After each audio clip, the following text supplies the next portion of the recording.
कई बार जो कहानियाँ सुनाता हूँ उसके ज़रिए आप लोगों को ये भी कोशिश करता हूँ बताने की कि बहुत सारी ऐसी अंधविश्वास, जादू टोना, तंत्र मंत्र, जिसकी वजह से ना मालूम कितनी ज़िंदगियाँ बर्बाद हो जाती हैं। लोग माली हालत तौर पर भी बर्बाद हो जाते हैं, फरेब में आ जाते हैं, धोखे में आ जाते हैं। जबकि बड़ा बेसिक चीज़ है कि जो तांत्रिक या जो जादू टोना करने का दम भरता है, दावा करता है, अगर वो हमारी ज़िंदगी बदल सकता है, हमें खुशहाल बना सकता है, हमें अमीर बना सकता है, तो फिर चंद रुपए की फ़ीस लेकर वो ये काम दर दर भटक के क्यों करता है। सबसे पहले तो ख़ुद को ही अपने तंत्र मंत्र और उसकी साधना और शक्ति से अपने आप को वो अमीर बना ले, अपने आप को खुशहाल बना ले। तो ये छोटी छोटी चीज़ें हैं जिसको अगर हम गहराई में सोचें तो ऐसे धोखे में आने से बच सकते हैं। लेकिन कहते हैं इंसान का सबसे बड़ा दुश्मन होता है लालच, और उस लालच के साथ अगर अंधविश्वास उसके मन में बिठा दिया जाए तो फिर बहुत नुकसान होता है। आज की कहानी पिछले साल की कहानी है। कहानी मध्य प्रदेश की है। मध्य प्रदेश के में एक जगह है होशंगाबाद, और उसी होशंगाबाद में एक इलाका आता है जिसका नाम है बानापुरा। बानापुरा के इस इलाके में एक परिवार रहा करता था। योगेश जिसकी उम्र 35 साल, उसकी वाइफ सुनीता जिसकी उम्र करीब 32 साल, और इन दोनों का एक 12 साल का बेटा दिव्यांशु। खुशहाल परिवार, सब कुछ ठीक था। जहाँ पे ये रहता था योगेश, वहीं पे इसने अपनी दुकान खोल रखी थी।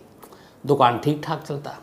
इसकी वाइफ ने भी एक छोटा मोटा वहीं घर के साथ ही लगा हुआ दुकान उसने खोल रखा था, क्योंकि बेटा स्कूल चला जाता, वो खाली रहती, तो उसने कहा चलो पति की मदद करेंगे, दोनों मिलकर कमाएंगे। तो ज़िंदगी ठीक ठाक चल रही थी, माली हालत भी अच्छी थी। 4 नवंबर 2021 की सुबह आमतौर पर योगेश अपनी दुकान, चूँकि रोज़मर्रा के इस्तेमाल की भी चीज़ें होती थी उसकी दुकान में, तो वो 6 बजे दुकान खोल लिया करता था। लेकिन 4 नवंबर 2021 की सुबह 6, 7, 8, 9, 10 बज गए, दुकान नहीं खुली।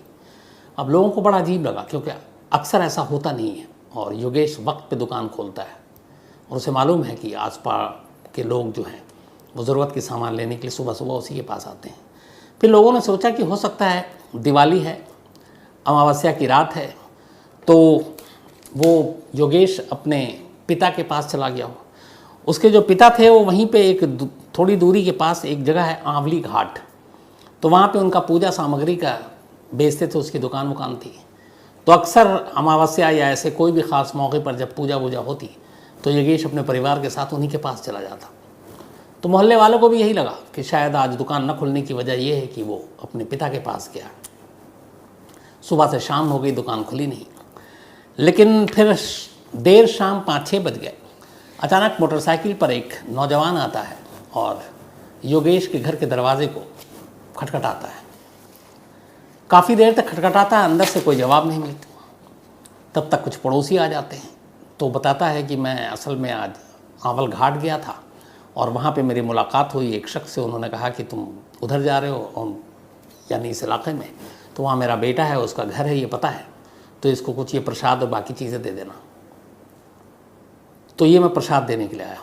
अब मोहल्ले वाले ने सुना तो उन्हें बड़ा अजीब लगा, क्योंकि वो मान के चल रहे थे योगेश अपने पिता के पास गया, पिता प्रसाद भेज रहे हैं, मतलब वो गया ही नहीं, तो फिर योगेश कहाँ है। अब उन्हें लगा कि कुछ गड़बड़ तो नहीं। सुबह से घर से कोई बाहर नहीं निकला, वो बाहर नहीं गया। 2 मंजिला मकान, 2 अलग अलग दरवाजे। अब उस मोटरसाइकिल सवार ने कहा कि चलिए मैं देखता हूँ, दरवाज़ा तो पिटा, खोला नहीं। तो वो दूसरे दरवाजे के पास गए, वहाँ पे एक खिड़की थी, जाली थी। उसने उचक कर उस खिड़की से झांका, जैसी झांका उसकी चीखें निकल गई। सामने दिखाई दिया कि बेड पे खून से सनी हुई लाशें पड़ी हैं। बदहवास नीचे उतरा, कुछ पड़ोसियों ने देखा, यकीन हो गया। इसके फ़ौरन बाद लोकल पुलिस को कॉल किया गया। लोकल पुलिस आती है, दरवाज़ा को तोड़ती है, अंदर दाखिल होती है।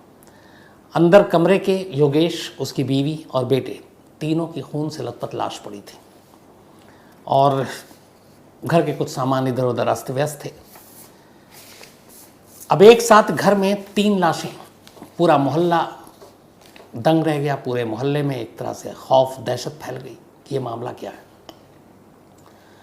अब पुलिस ने भी यहाँ से तफ्तीश शुरू की। आला पुलिस अफसरों को जब पता चला कि एक ही घर में 3 लाश मिली और वो भी मर्डर का केस है, तो उनके भी हाथ पाँव फूले, सब भाग कर आए वापस वहाँ पे। अब उन्होंने चारों तरफ देखना शुरू किया, घर की तलाशी ली। घर में उन्हें कुछ और तो नहीं मिला, लेकिन दीवारों पर खून के छींटे मिले। ऐसा लगा कि जब कत्ल किया गया तो खून छलक कर इधर उधर भी गिरा। साथ ही उस घर के अंदर एक दीपक जलता हुआ नजर आया, और पूजा की कुछ सामग्री दिखाई दी।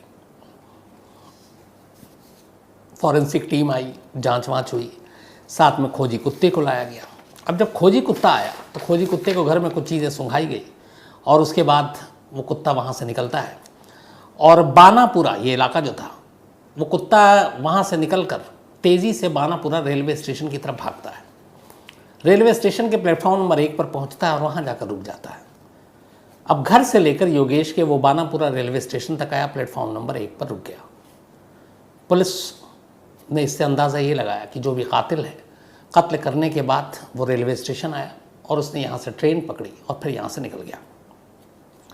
लेकिन चूंकि 1 नंबर प्लेटफॉर्म के बाद कुत्ते ने आगे कोई सुराग दिया नहीं, तो आगे अंधेरा, पुलिस के हाथ खाली।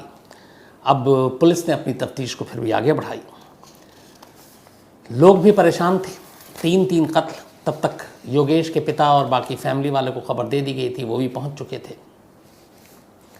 अब पुलिस ने सबसे पहले पता किया कि योगेश की किसी से दुश्मनी तो नहीं है। तमाम लोगों से पूछताछ की, पता चला बहुत ही अच्छा परिवार, कोई दुश्मनी नहीं, घर में भी सबका ठीक ठाक, पति पत्नी के बीच भी अच्छे रिश्ते, बेटे के साथ भी अच्छा रिश्ता, जो कज़न हैं, बाकी माँ बाप हैं, उनके साथ भी अच्छा रिश्ता।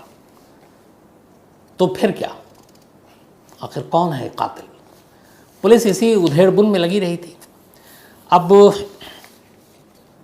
इसी दौरान में पुलिस ने तमाम लोगों से बात की। योगेश के पिता से अब बात करनी शुरू की। उनका नाम था विनोद नामदेव, योगेश के पिता, जो पूजा सामग्री बेचा करते थे। तो उन्होंने बताया कि वो बिल्कुल ठीक था, माली हालत भी ऐसी कोई बुरी नहीं थी, सब कुछ ठीक चल रहा था। लेकिन कुछ वक्त पहले उसके घर में एक चोरी हुई थी और कुछ जेवर बहू के और कुछ पैसे चोरी हो गए थे। उसके बाद हमें पता चला था कि उसने किसी तांत्रिक को बुलाया था। उस तांत्रिक ने कहा था कि हम तुम्हारे चोरी का माल वापस ला देंगे। तो पुलिस ने कहा कि चोरी की रिपोर्ट थाने में लिखाई? उन्होंने कहा नहीं लिखाई। तो पुलिस ने पूछा क्यों नहीं लिखाई? तो उन्होंने कहा शायद उस तांत्रिक के भरोसे पर आ गए थे। इसी दौरान में योगेश का एक कज़न जिसका नाम गणेश, अब उससे पुलिस ने पूछताछ की। उसने कहा हाँ, भैया के घर पे अब हमेशा एक तांत्रिक आया करता था और उसने कहा कि कुछ वक्त पहले भाभी के कुछ जेवर और पैसे गायब हो गए थे और वो बहुत परेशान थी। योगेश कहता था कोई बात नहीं, मिल जाएगा। लेकिन इत्तेफाक से कुछ वक्त बीता, फिर घर में चोरी हो गई। अब दूसरी बार चोरी हुई तो सुनीता घबरा गई। उसने कहा कि हमारे घर में पक्का कोई साया है, कोई प्रेत है, किसी ने नज़र लगा रखी है। तो उसने कहा नहीं, हम पुलिस में रिपोर्ट करते हैं। उसने कहा पुलिस से कुछ नहीं होगा, ये तो झाड़ फूक का मामला है, किसी तांत्रिक से ही ये सब कुछ मिलेगा और हमारे जेवर बड़े हमारे लिए यादगार हैं, तो वही दिला सकता है। अब योगेश परेशान, इन चीज़ों को मानता नहीं, सुनीता फोर्स कर रही है। मतलब तभी ये गणेश, योगेश का जो कज़न है, उसने एक रोज़ भाभी से कहा कि भाभी मैं एक तांत्रिक को जानता हूँ और वो हरदा ज़िले में एक शख्स है जिसका नाम है गणेश काशिफ, और वो उसके बारे में है कि वो चोरी हुआ माल वापस ले आता है, गड़े मुर्दे कहाँ, वो गड़े खजाने कहाँ पे वो भी ढूंढ निकालता है, बहुत ही पहुँचा हुआ तांत्रिक है। सुनीता खुश हो जाती है, कहती भैया किसी तरह बुलाओ उसको। हरदा तक मैसेज जाता है, उसका कहता है कि वो तांत्रिक इस घर में कई बार आया। अब पुलिस को यह अंदाज़ा हो गया कि एक तांत्रिक घर आता है। मौका वारदात के दिन जब ये लाश मिली, घर में एक दिया जल रहा था, पूजा की सामग्री थी, पुलिस ने उसको भी उससे जोड़ा और उस रात अमावस की रात थी। अब पुलिस ने इन सारी चीज़ों को जोड़ने के बाद कहा कि उस हरदा के तांत्रिक को पूछताछ के लिए पहले बुलाया जाए। पुलिस की एक टीम हरदा गई और फिर वहाँ से गणेश काशिफ, जो तांत्रिक बिल्कुल नौ उम्र, बहुत बड़ा नहीं, 25-26 साल का, उससे भी बल्कि कम। पुलिस को पहले देखकर तो यकीन ही नहीं आया कि ये तंत्र मंत्र और तांत्रिक इतना सब कुछ हो सकता है। लेकिन खैर उससे पूछा, उसने कहा हाँ कुछ वक्त पहले इनके घर में चोरी हुई तो मुझे बुलाया गया था, मैंने कहा था ठीक है आपके चोरी के पैसे वापस दे देंगे, और बस इतना ही था सब कुछ। पर पुलिस ने फिर सख्ती से पूछताछ की। जब सख्ती से पूछताछ की तो फिर तांत्रिक ने अपना मुंह खोला और फिर उसने पूरी कहानी बताई। उसने कहा कि मुझे इस परिवार के लोगों ने संपर्क किया था, घर में जेवर और पैसे चोरी हो गए थे और मैं इंद्रजाल नाम की एक किताब पढ़ रहा था और मुझे तंत्र मंत्र और इन चीज़ों को, गड़े खजाने और ये सारी चीज़ों को हासिल करने का बड़ा शौक़ है और मुझे यकीन है कि इसके लिए विद्या है और एक अच्छा तांत्रिक इन चीज़ों को ढूंढ सकता है। तो हमने उनको कई चीज़ें दी ताबीज़ दिए, पूजा सामग्री दी, कुछ बताया ये उपाय करो, और उनके घर में कई बार हवन भी किया। वो हमें पैसे देते। धीरे धीरे मैं काफ़ी पैसे ले चुका था, पर खोया हुआ, चोरी हो गया सामान मिल नहीं रहा था, उधर प्रेशर भी था। इस दौरान में अब फिर अचानक अमावस्या की रात आने वाली थी, दिवाली के दौरान। तो इस तांत्रिक ने ये सुना था कि अगर अमावस्या की रात इंसान की बलि दी जाए तो उसके अंदर अजीब सी शक्ति आती है, एक ऐसी शक्ति जो उसको एक बेहतरीन तांत्रिक बनाएगा, और जिसके ज़रिए फिर वो खोए हुए धन, चोरी गया माल, गड़े हुए ख़जाने, इन सब को ढूंढने और इन सब का पता लगाने की बेपनाह शक्ति उसके पास होगी। अब ये उसने सारी किताबें यही दिन भर पढ़ता रहता था। अब उसके बाद उसे लगा कि अगर अमावस्या की रात में बलि दूं तो ये सब कुछ हो सकता है, लेकिन बलि का मतलब फिर अब इंसानों को मारना, क्या करे। इसी दौरान में सुनीता और योगेश के घर पे चोरी गया माल ढूंढने के लिए इसको संपर्क किया गया। ये आता जाता, काफ़ी पैसे भी ले लिए, हज़ारों रुपए। लेकिन अब एक तांत्रिक पुलिस तो है नहीं जो अपनी विद्या से ये बताए कि ये पैसा किसने लिया, कहाँ किसने चुराया। तो वो टाल रहा था, बेवकूफ़ बना रहा था। पैसे, सामान, जेवर मिल नहीं रहे थे। इसी दौरान में अब उसे याद आया कि एक तरफ पैसे ले रहे हैं, दूसरी तरफ अमावस्या की रात नज़दीक है, और उसको सबसे बड़ा तांत्रिक बनना था। उसे अपार शक्ति चाहिए थी ताकि वो बेहद धनवान हो जाए, अमीर हो जाए, और कहाँ कहाँ ख़जाने गड़े हुए हैं ये सारी चीज़ों का उसको सुराग मिल जाए। बट उसके लिए फिर वही जो कुछ उसने पढ़ा, कुछ बात की, तो उसका ये था कि इसके लिए बलि देनी ज़रूरी है। फिर उसके दिमाग में ख्याल आया कि सुनीता का परिवार बहुत ज़्यादा परेशान है खोए हुए अपने पैसे और जेवर को वापस पाने के लिए। उसने कहा कि अगर इनकी बलि दे दूं तो मेरा काम भी हो जाएगा, किसी को शक भी नहीं होगा, और मुझे तमाम शक्तियां मिल जाएंगी। इसी के बाद बड़ी प्लानिंग के साथ एक रोज़ ये गया और सुनीता को कहा कि देखो, अब तक जो कुछ मैंने किया है, ताबीज़ से लेके सब कुछ, अब आखिरी मौका आ गया, और इस बार गारंटी है कि तुम्हारा चोर भी पता चल जाएगा, चोरी गया माल भी मिल जाएगा। बट उसके लिए ज़रूरी है कि अमावस्या की रात तुम्हारे घर पर एक तांत्रिक साधना करूं। सुनीता इन सब चीज़ों के जाल में फंसी हुई थी। योगेश ने उसे समझाया भी, लेकिन सुनीता मानी नहीं। बीवी के दबाव में आकर योगेश तैयार हो गया। उसके बाद इस तांत्रिक ने उसे कुछ एक लिस्ट दी कि ये सामान लेकर आओ, और वो सारे सामान पूजा सामग्री के आ गए। फिर इसने कहा कि ये जो मैं स्पेशल पूजा करूँगा, साधना, ये तुम्हारा परिवार नहीं देखना चाहिए, मतलब ना योगेश, ना सुनीता, ना उसका बेटा दिव्यांशु, होगा घर में। अब उसके बाद ये जो 3 नवंबर 2021 की रात सुनीता के घर पहुंच गया अपने एक और साथी मोनू को लेकर। अब ये 2 लोग पहुंचे। इसने मोनू को पहले ही सब बता दिया था कि देखिए ये है। मोनू तैयार हो गया लालच में। ये लोग वहाँ पहुँचे करीब रात बजे। अब पूजा पाठ की तैयारी में लग गए।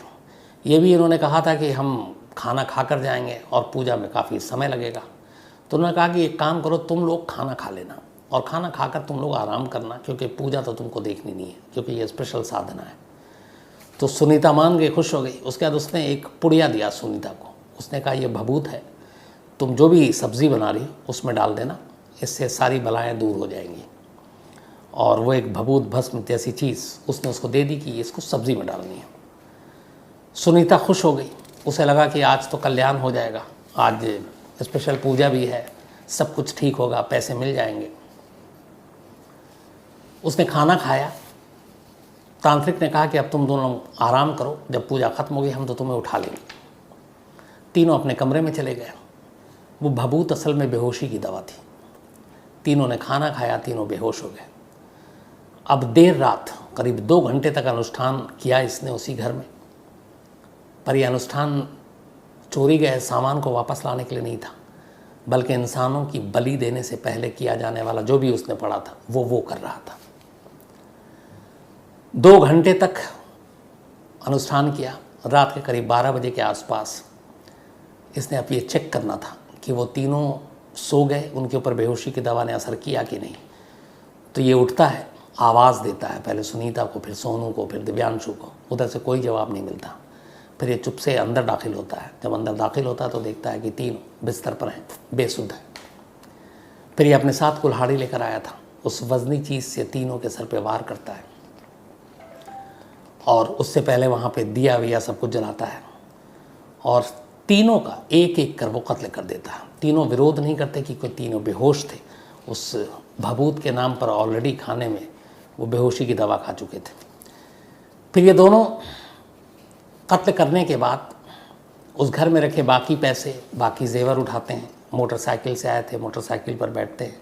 फिर उनमें से एक उसी स्टेशन पे जाता है और वहाँ से वो ट्रेन पकड़ कर चला जाता है और ये जो तांत्रिक है ये अपने गांव पहुँच जाता है, हरदा। और इस तरीके से एक परिवार, ख़ास तौर पर सुनीता, जिसे उम्मीद थी कि तांत्रिक जो है उसके खोए हुए, चोरी गए पैसे वापस ले आएंगे, उस अंधविश्वास के चक्कर में एक परिवार के 3 लोगों की जान चली गई इंसानी बलि के नाम पर। आज हम बेशक 21वीं सदी में जी रहे हैं, लेकिन अगर हम लोग बात करें ये सिर्फ बड़े शहरों, मेट्रोपॉलिटन सिटी की नहीं, हिंदुस्तान के दूर दराज इलाकों की, छोटे छोटे गाँवों की, तहसीलों की, कस्बों की, तो हमें आपको शायद थोड़ा सा लगेगा ये क्या बेवकूफ़ी है कि ऐसी चीज़ों पे लोग कैसे विश्वास करते हैं। लेकिन वहाँ हर तरफ आपको मिलेंगे ऐसे अंधविश्वासी लोग, ऐसे जल्दी यकीन करने वाले, धोखा खाने वाले, और ऐसे तमाम तंत्र मंत्र की दुकान चलाने वालों की तो बेशुमार तादाद है। और वो इंसान की इसी कमज़ोर नफ्स का फ़ायदा उठाते हैं। लेकिन लूट पाट एक तरफ, अब उसी तंत्र मंत्र के नाम पर अपने ही जैसे इंसान की बलि लेना सोच से परे की चीज़ है। तो मैं फिर एक बार कहूँगा कि कभी भी इंसान को, क्योंकि ये सब चीज़ की शुरुआत होती है लालच से। अगर हमारा कुछ खो गया या हमें कुछ चाहिए, हमें कुछ पाना है, कुछ हासिल करना है, तो अच्छा वैसे तो नहीं मिल रहा तो चलो वो दिला देंगे, वो तंत्र मंत्र से मिल जाएगा, वो तांत्रिक बाबा कुछ कल्याण कर देंगे। तो मैंने जैसा शुरू में कहा, अगर हम यही सोचें कि जो दूसरों को अमीर और रईस बना सकता है, अगर वो ख़ुद उस हाल में नहीं है, बड़ी स्ट्रगल भरी ज़िंदगी जी रहा है, उसकी माली हालत अच्छी नहीं है, तो वहीं से अंदाज़ा लगाना चाहिए कि कोई भी आज के इस दौर में लालच इतना भरा हुआ है कि दूसरों को कोई पैसे देने से पहले खुद ही हड़प लेता है। तो एक शख्स जिसके पास इतनी ताकत, इतनी शक्ति है, गड़े ख़जाने, चोरी गए पैसे, जेवर को वापस ला सकता है, तो अपने लिए भी बहुत कुछ कर सकता है। लेकिन ऐसा होता नहीं है और यहीं पे लोग शिकार बनते हैं। तो सावधान रहिए ऐसी चीज़ों से, और आपके आसपास अगर कोई ऐसे लोग हैं जो इन चीज़ों पे बिलीव करते हैं तो उनको भी समझाने की कोशिश कीजिए ताकि ऐसा कोई नुकसान ना हो। तो आज कहानी में इतना ही। अब आपसे मुलाकात होगी कल रात किसी नई कहानी के साथ। तब तक अपना ख्याल रखिएगा। Thank you very much.